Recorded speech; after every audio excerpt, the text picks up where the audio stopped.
You're not welcome at the Mother's Day celebration this year, Margaret. This day is for real mothers who are actively raising children." My daughter-in-law said those words so calmly that for a second I wondered if I had heard her correctly. The restaurant around us seemed to fade into the background. The clinking glasses, the soft country music playing through the speakers, the conversations from nearby tables. All of it blurred together as I stared across the table at Olivia. She adjusted the sleeve of her designer blouse and took a sip of sparkling water as if she had just commented on the weather. My son Daniel sat beside her. He didn't look at me. He didn't tell her to stop. He didn't say she was wrong. He simply lowered his eyes and focused on the dinner menu in front of him. That hurt more than anything she could have said. "I'm Margaret Hayes. I'm 71 years old, a widow, a mother, and a grandmother. For more than 4 decades, my life revolved around my family. I spent years packing lunches, attending school events, helping with homework, and working extra shifts when money was tight. Even after my husband Frank passed away 3 years ago, I continued showing up for everyone. Birthdays, holidays, school plays, family dinners. I never asked for recognition. I only wanted to belong." That evening had started like any other family dinner. Daniel had called 2 days earlier and invited me to meet them at a steakhouse on the edge of town. I was excited. Mother's Day was only a week away, and I assumed we were discussing plans. I even stopped by a small gift shop earlier that afternoon and bought cards for my grandchildren. The cards were still sitting in my purse under the table, unopened, unwritten. Suddenly, they felt foolish. Olivia placed her napkin carefully on her lap and smiled at me. It wasn't a warm smile. It was the kind of smile people use when they believe they have already won. "Please don't take it personally," she said. "The kids are older now. We're doing something smaller this year. Just immediate family." I blinked slowly. Immediate family. I repeated the words in my head. Daniel was my only child. Those grandchildren carried my family name. Yet somehow I was no longer immediate family. "I see," I said quietly. My voice surprised even me. It sounded calm, steady. Olivia nodded as if we had reached an agreement. Daniel finally lifted his eyes toward me. For a brief moment, I thought I saw guilt there. But then he looked away again. "Mom," he said softly, "it's just easier this way." Easier. Such a simple word. I remembered helping him learn to ride a bicycle when he was 8 years old. I remembered sitting beside his hospital bed when he broke his arm in high school. I remembered standing in the pouring rain during his college graduation because every seat under the canopy had been taken. Nothing about motherhood had ever been easy, yet I had never walked away. I folded my hands together beneath the table. "Of course," I said, "if that's what you want." Olivia visibly relaxed. She had expected an argument. She had expected tears, maybe even anger. Instead, I simply smiled. The waiter arrived with the check. Daniel reached for it automatically, but Olivia stopped him. "We've got this," she said. "It's the least we can do." Her tone suggested generosity, but it felt more like dismissal, like a final transaction before closing an account. I stood and gathered my purse. The greeting card corners pressed lightly against my fingers inside the bag. "Thank you for dinner," I said. Daniel started to rise from his chair. "Mom, do you want me to walk you to your car?" "No," I replied. "I'll be fine." Outside, the evening air was cool. The parking lot lights cast long shadows across the pavement. I unlocked my sedan and sat behind the wheel without starting the engine. Through the restaurant window, I could see Daniel and Olivia talking. A moment later, they laughed. I looked away. Then I reached into my purse and touched the Mother's Day cards. Something about the entire evening felt wrong. Not just cruel, planned, deliberate. As if this conversation had been building for a long time, and I was only now seeing it clearly. What I didn't know then was that a single phone call, less than 24 hours later, would change everything I thought I knew about my family, and about the promise my late husband had quietly left behind. I did not sleep much that night. The house felt unusually quiet, even for a widow who had spent the last 3 years learning how to live with silence. After I returned from the restaurant, I placed the Mother's Day cards on my kitchen table and left them there. I could not bring myself to put them away. The cards sat beside a bowl of fresh fruit and a vase of yellow flowers I had bought earlier that week. Looking at them made my chest ache, not because of what Olivia had said, but because of how easily Daniel had accepted it. The next morning, sunlight streamed through the kitchen window exactly as it always had. I brewed a pot of coffee, fed the birds outside my back porch, and watered the flowers Frank had planted years ago. To anyone watching, it would have looked like an ordinary morning. But something inside me had shifted. For the first time, I stopped making excuses for the small things that had happened over the years. As I sat at the kitchen table, memories began surfacing one after another. There was the Christmas gathering when Olivia told me they were keeping dinner small, only for me to later discover that 20 people had attended. There was my grandson's baseball banquet where everyone received an invitation except me. There was the family vacation I learned about only after photographs appeared online. Each event had seemed insignificant on its own. A misunderstanding, a scheduling issue, an oversight. At least that was what I told myself. But when I looked back at all of them together, a pattern emerged. The same person stood at the center of every exclusion. Olivia. Around 10 o'clock, my phone rang. I glanced at the screen and did not recognize the number. Normally, I would have ignored it. Instead, I answered. Margaret Hayes speaking. There was a brief pause before a man replied. Mrs. Hayes, this is Robert Whitmore. The name immediately caught my attention. Robert Whitmore had been Frank's attorney for nearly 20 years. I had not spoken to him since shortly after my husband's passing. Mr. Whitmore, I said. It has been a long time. Yes, it has, he replied. His voice was calm and professional. But there was something else underneath it. Something careful. I apologize for calling unexpectedly, but there is a matter I would like to discuss with you in person. I frowned slightly. Is something wrong? Another pause. Not wrong, he said, but important. I stared out the kitchen window at the bird feeder, swaying gently in the breeze. What kind of matter? One that concerns your late husband. My grip tightened around the coffee mug. Even after 3 years, hearing those words affected me. Frank had been gone a long time, yet some part of me still expected him to walk through the front door carrying groceries or asking what I wanted for dinner. Can you tell me more? I asked. I would prefer to discuss it face to face, Robert said. Would you be available tomorrow afternoon? I agreed before I had time to think twice. After we ended the call, I remained seated at the table for several minutes. The house seemed even quieter than before. Frank had always been meticulous, organized, thoughtful. He planned for everything. More than once during our marriage, he had surprised me with preparations he made years in advance. As the morning passed, I found myself wondering whether this call had anything to do with those habits. By noon, curiosity had replaced much of my sadness. I walked through the house, straightening picture frames and dusting shelves, but my mind remained fixed on Robert's words. Important. Concerning your late husband. That evening, I opened an old photo album and found myself staring at a picture taken nearly 15 years earlier. Frank stood beside me with his arm around my shoulders. Daniel was smiling beside us. Back then, everything felt simple. Looking at that photograph now, I could not shake the feeling that my husband had seen something long before I did. And if that was true, perhaps the phone call was not a coincidence at all. Perhaps Frank had left behind something he knew I would eventually need. The following afternoon arrived more slowly than I expected. By 11 o'clock, I had already changed outfits twice and reorganized my kitchen cabinets for no reason other than to keep my mind occupied. At 1:30, I left for Robert Whitmore's office across town. The drive took about 20 minutes. Spring sunlight reflected off storefront windows and freshly mowed lawns, but I barely noticed any of it. My thoughts stayed fixed on Frank. The law office looked exactly as I remembered. The same brick building, the same polished wood reception desk, even the same framed photographs of local landmarks hanging on the walls. When the receptionist greeted me by name, I felt a strange mixture of comfort and anxiety. Robert emerged from his office a few moments later. He looked older than I remembered, his hair now completely gray, but his expression remained steady and professional. He shook my hand warmly and invited me inside. His office overlooked a small park where children played near a fountain. For a few seconds, neither of us spoke. Robert opened a folder resting on his desk and adjusted his glasses. Margaret, he said carefully, before we begin, I want you to understand that Frank loved you very much. The words immediately tightened my throat. I know, I replied softly. Robert nodded. He also worried about you. That surprised me. Frank had always been optimistic, practical, confident. Worried about what? I asked. Robert folded his hands together.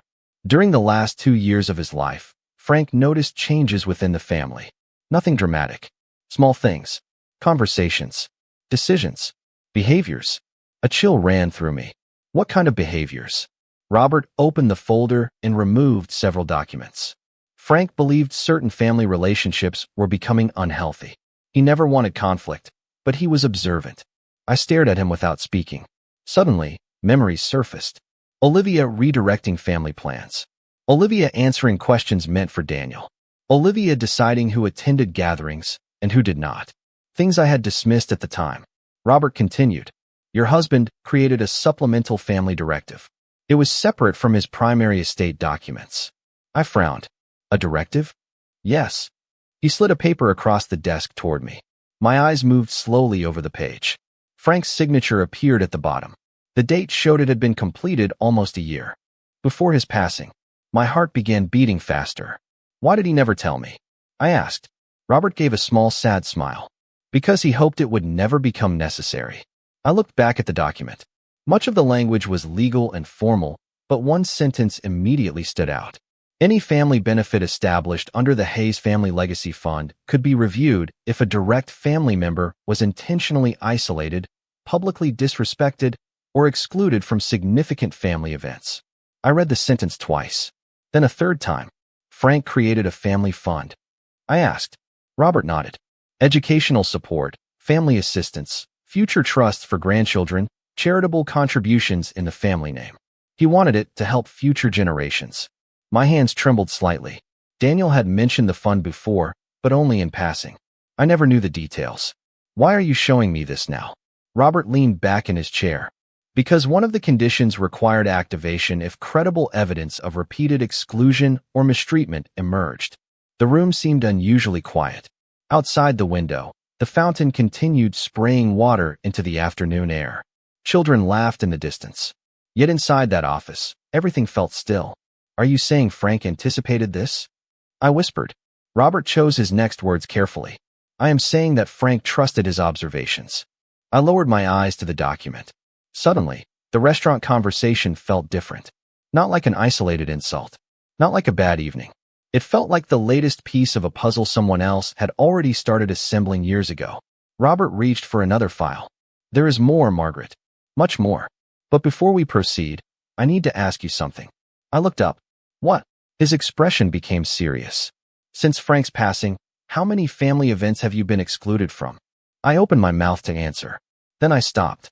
Because for the first time, I realized I could not count them on one hand.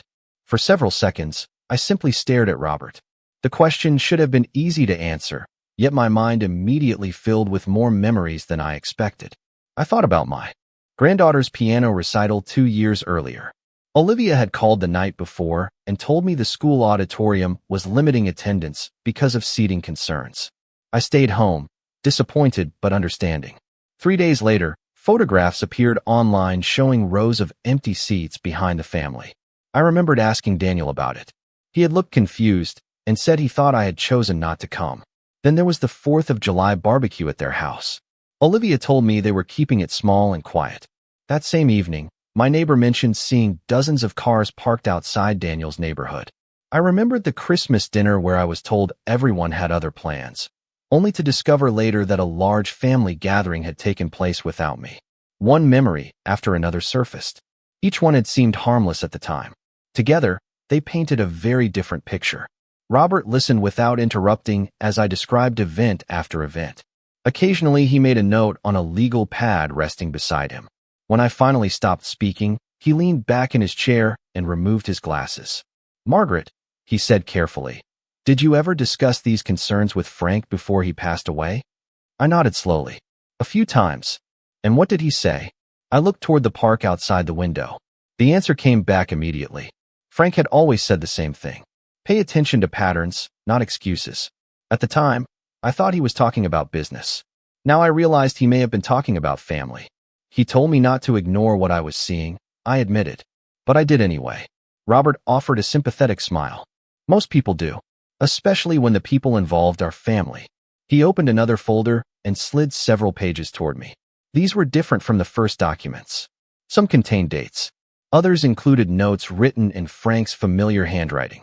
Seeing his penmanship after so long sent a wave of emotion through me. I carefully picked up one page. The note was short. If Margaret ever starts doubting her place in this family, Remind her that she built it. My vision blurred for a moment. I lowered the paper and took a slow breath. Frank's words felt as if they had traveled through time to reach me. Why did he write this? I whispered. Robert paused before answering. Because he saw how much you were giving and how little you were receiving in return. I sat silently for several moments. Suddenly, I remembered a conversation from years earlier. Frank and I had been sitting on our back porch after a family dinner. Olivia had spent most of the evening directing everyone's attention, interrupting conversations, and correcting Daniel whenever he spoke. After they left, Frank watched their car disappear down the street and said something that seemed insignificant at the time. He said, "Some people do not join families. They take them over." Back then, I laughed. Now those words felt unsettlingly accurate. Robert closed the folders and folded his hands. "There is another reason I wanted to meet with you before Mother's Day." I looked up. His expression had changed. It was no longer reflective. It was focused, professional, deliberate. The review process connected to the Hayes Family Legacy Fund can only begin if a formal concern is submitted. My heartbeat quickened. "A formal concern?" "Yes," he replied. "And based on everything you have told me today, there is more than enough information to justify one." I glanced down at Frank's handwritten note resting in front of me.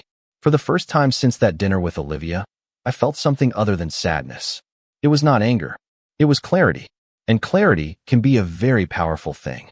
When I left Robert's office that afternoon, I did not drive home right away.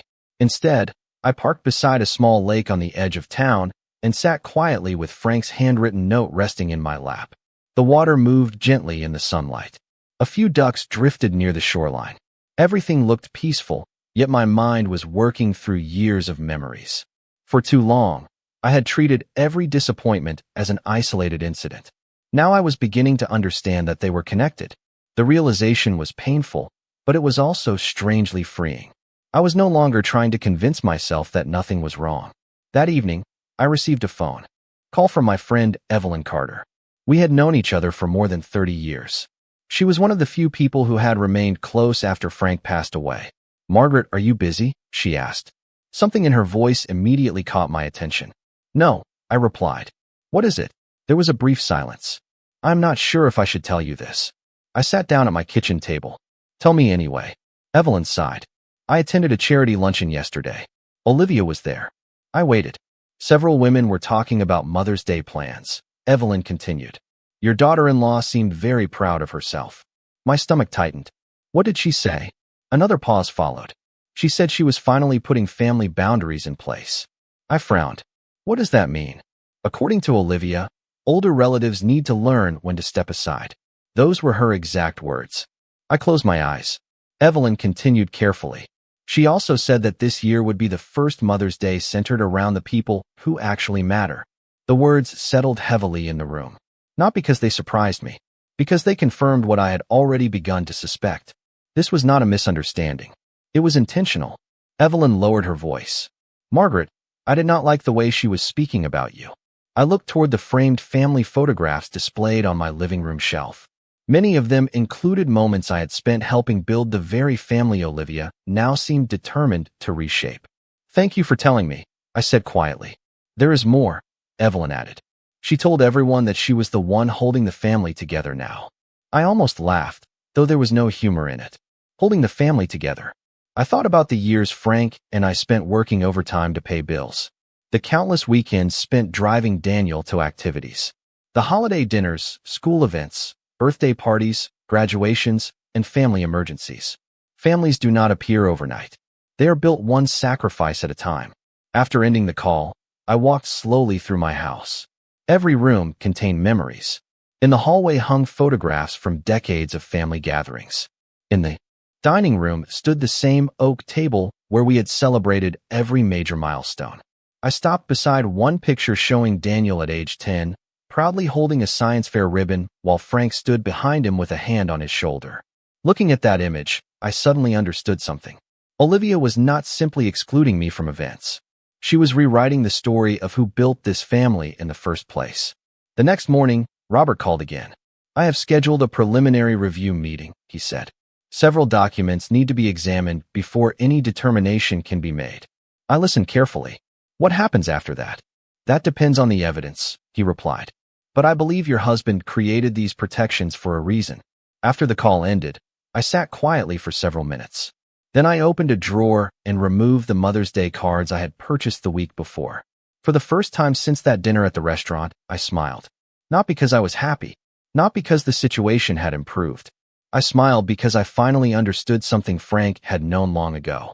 Some people mistake kindness for weakness, and sooner or later, they discover the difference. The days leading up to the review meeting passed quietly on the surface, but beneath that calm, something important was changing. For years, I had been reacting to events as they happened, always hoping the next conversation would fix things, always believing kindness would eventually be returned. Now I found myself looking at everything differently. I was no longer asking whether I had been excluded. I was asking why it had happened so consistently. 2 days before Mother's Day, Robert invited me back to his office. This meeting was smaller than the first one. Several documents were spread across a large conference table when I arrived. Robert greeted me warmly and motioned toward a chair. As I sat down, I noticed another folder labeled Hayes Family Legacy Fund. The sight of Frank's name still stirred emotions inside me, but now those feelings were accompanied by something else. Confidence. Robert opened the folder and reviewed several records.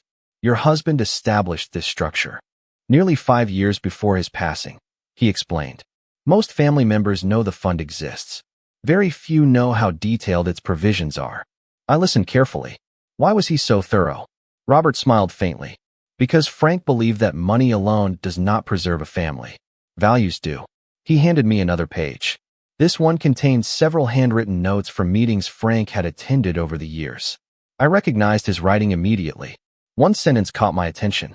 Protect the people who build the family, not the people who merely inherit it. I read the line twice. Then a third time. The words felt unmistakably personal. Robert continued. Frank was especially concerned about patterns of manipulation and isolation. He believed family influence should never be used to diminish another family member. My mind immediately returned to dozens of small moments. Invitations that never arrived. Gatherings I learned about afterward. Family photographs where I was mysteriously absent. Conversations that ended when I entered the room. Looking back, each event seemed less accidental than before. Did he ever mention names? I asked quietly. Robert shook his head. No. Frank was careful. He documented behavior, not individuals. That answer sounded exactly like my husband. Fair. Methodical. Thoughtful. He had never rushed to judgment. He simply paid attention. After the meeting ended, I drove home and spent the evening organizing old photo albums. One album covered nearly 20 years of family celebrations. Birthday parties, graduations, Thanksgiving dinners, summer vacations. As I turned each page, I noticed something I had overlooked before. In every photograph from those earlier years, people were gathered together naturally, smiling, relaxed, connected. Then, gradually, the pictures changed. Groups became smaller. Seating arrangements shifted. Certain faces appeared less frequently. Mine among them. Around 7 that evening, my phone buzzed with a message from Daniel. It was the first time he had contacted me since the restaurant dinner. The message was short. Hope you are doing well. We are looking forward to Sunday. I stared at the screen for a long moment. Not once did he mention the conversation that had taken place. Not once did he apologize. The message felt polite, but distant, like something sent out of obligation rather than affection. I typed a brief response wishing him well and set the phone aside. Then I walked onto my back porch. The sun was beginning to set behind the trees. Frank used to sit there every evening with a cup of coffee, watching the sky change colors. Sometimes we talked. Sometimes we simply sat together in silence. For the first time in years, I felt close to him again. Not because I was holding one of his notes or reviewing legal documents. Because I finally understood what he had been trying to teach me. Love should never require someone to erase themselves in order to belong. As darkness settled over the yard, I looked toward the horizon and thought about the coming weekend. Somewhere across town, Olivia was probably preparing for her celebration. She likely believed everything was proceeding exactly as planned. What she did not know was that Frank had spent years preparing for a very different outcome. Mother's Day arrived with clear skies and warm spring air. I woke earlier than usual and made myself a simple breakfast. There were no decorations in my house. No plans. No invitations waiting on the kitchen counter. For the first time in many years, I had nowhere I was expected to be. Strangely, that realization did not hurt as much as I thought it would. The pain had already done its work. What remained was understanding. Around 10 o'clock, I poured a cup of coffee and sat near the living room window. Across town, I knew Olivia's celebration was already underway. I could almost picture it. The carefully arranged table settings. The flowers. The photographs being taken. The social media posts. Olivia standing at the center of everything, smiling confidently as guests arrived. She had always enjoyed being admired. I remembered countless family gatherings where she quietly redirected attention toward herself. At the time, I dismissed it as personality. Looking back, I saw something different.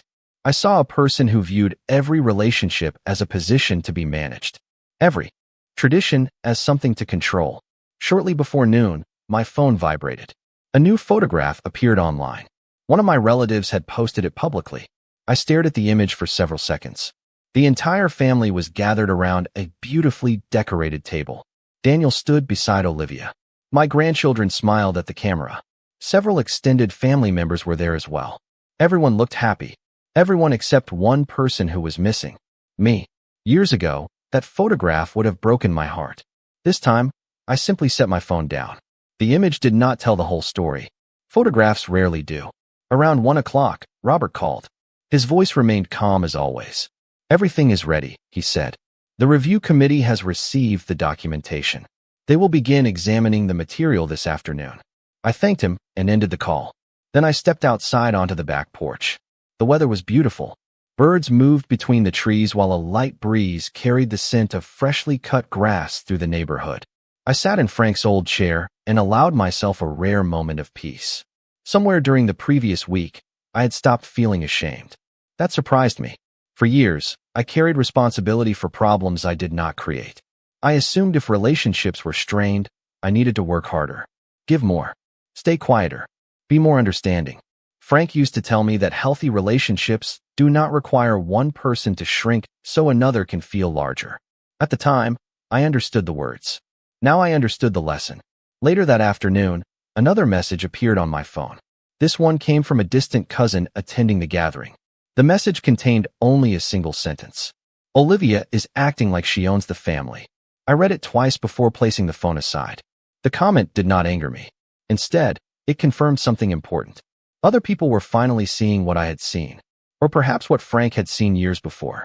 As the afternoon passed, I found myself thinking less about the celebration and more about my husband.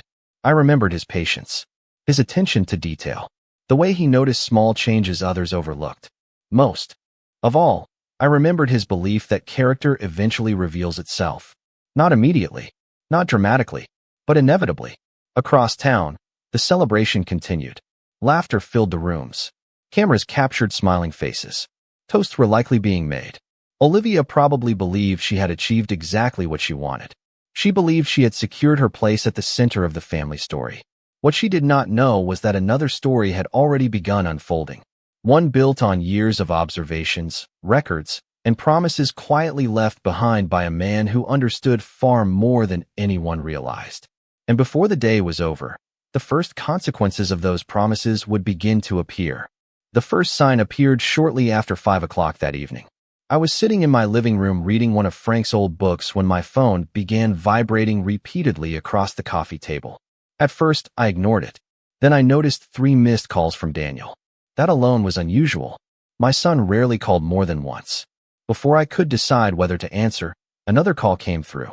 This time, I picked up. "Mom." Daniel's voice sounded strained. "Is everything all right?" I asked calmly. There was a long pause. "I need to ask you something." I closed the book and set it aside. "Go ahead.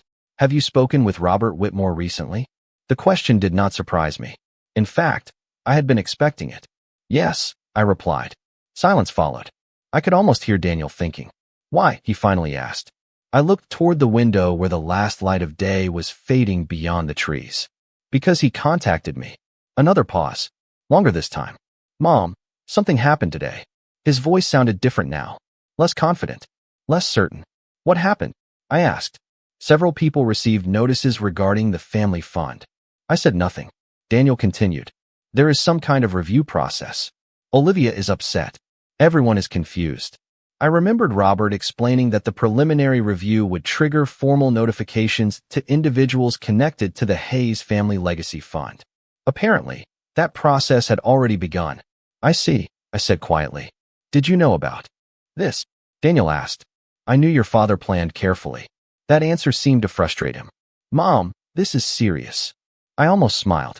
For years, being excluded from family events had apparently not been serious.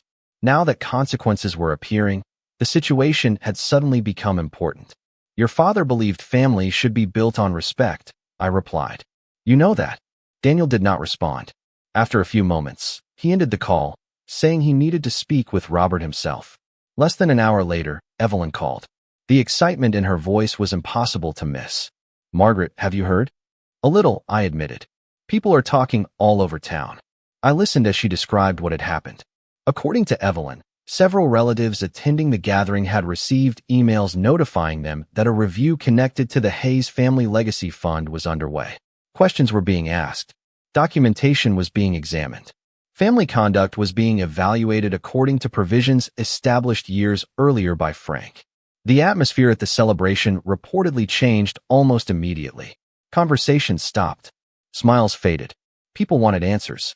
Most importantly, people wanted to know why the review had been triggered in the first place. I thanked Evelyn and ended the call. Then I sat quietly in the gathering darkness. I did not feel victorious. That surprised me. A week earlier, I might have imagined this moment differently. I might have hoped for satisfaction. Instead, I felt something much simpler. Relief. The truth was finally being examined. Nothing more. Nothing less. Around 8 o'clock, another message arrived. This one came from a relative who had attended the gathering. The message was brief. Robert Whitmore showed everyone a letter from Frank. I stared at the screen. My heartbeat quickened. Robert had mentioned additional documents, but he never told me when they would be shared. A second message arrived moments later. The letter reminded everyone that families survive through gratitude, respect, and inclusion. Anyone who deliberately undermined those values risked losing privileges connected to the family fund. I read the message. Twice. Then I looked toward Frank's photograph resting on the bookshelf across the room. For years, his voice had existed only in memory. Tonight, it felt as though he had spoken directly to the entire family. And judging by the silence that followed, people were finally listening. The following week unfolded more quietly than I expected. No dramatic confrontations arrived at my doorstep. No angry speeches. No public arguments. Instead, the truth did what the truth often does. It settled into places where excuses used to live. Over the next several days, family members began reaching out one by one. Some called. Some sent messages. Others simply wanted to ask questions. The same question appeared again and again. How long had this been happening? At first, I struggled to answer. Then I realized the answer no longer mattered. What mattered was that people were finally willing to see it. 3 days after the review notices were issued, Daniel came to my house. When I opened the door, he looked older than I remembered. Not physically, emotionally. He stood on the porch holding nothing except his car keys. For a moment, neither of us spoke. Then he quietly asked if he could come inside. We sat at the kitchen table where I had spent so many mornings alone. Daniel stared at the wood grain for several seconds before speaking. I should have paid attention, he said. His voice was low. Dad tried to tell me things. You tried to tell me things. I just kept convincing myself everything was fine. I listened without interrupting. I thought avoiding conflict was keeping the family together, he continued. But all I really did was ignore what was happening. There was sadness in his eyes. Regret, too. For years I would have rushed to comfort him. This time, I simply allowed him to speak. Some lessons need room to settle. Eventually he looked up. I am sorry, Mom. The words were simple, honest. Nothing more was needed. I nodded. Thank you. Across town, Olivia was facing a different reality. The review process continued. Decisions connected to the family fund were being reconsidered. Relationships she believed were secure suddenly felt uncertain. More importantly, people were beginning to question behavior they had previously overlooked. Influence depends on silence. Once people start talking, influence becomes much harder to maintain. A week later, Robert called with an update. The committee had completed its initial findings. Several recommendations would be implemented according to the provisions Frank established years earlier. Robert explained the details carefully, but one sentence stayed with me more than any other. Your husband's intentions have been fully honored. After ending the call, I walked into the living room and stood before Frank's photograph. It was one of my favorites. He was smiling beside a lake during a family vacation many years ago. Looking at that picture, I realized something important. Frank had never created those protections because he expected conflict. He created them because he understood human nature. He knew that kindness sometimes needs boundaries. He knew that respect must be protected if a family hopes to survive. Most of all, he knew that people who quietly build a family should never be erased from its story. A month later, life felt different. Not perfect, not magically repaired, but honest. Daniel visited more often. Conversations became easier. Some relatives reached out simply to spend time together. There were no grand celebrations, no triumphant speeches, just small moments of connection that felt genuine again. One evening, I sat on my back porch watching the sun disappear behind the trees. The same gentle breeze moved through the yard. The same birds crossed the evening sky. Yet everything felt lighter. I thought about that dinner months earlier when I was told I no longer belonged. At the time, those words felt devastating. Now they felt strangely distant. Because belonging was never something Olivia had the power to give or take away. I helped build this family. I love this family. I sacrificed for this family. That truth existed long before anyone questioned it, and it would remain long after. As the last light faded from the horizon, I smiled and closed my eyes for a moment. Frank had been right all along. Character reveals itself eventually. And when it does, the people who built their lives on respect never need to raise their voices. The truth speaks loudly enough on its own.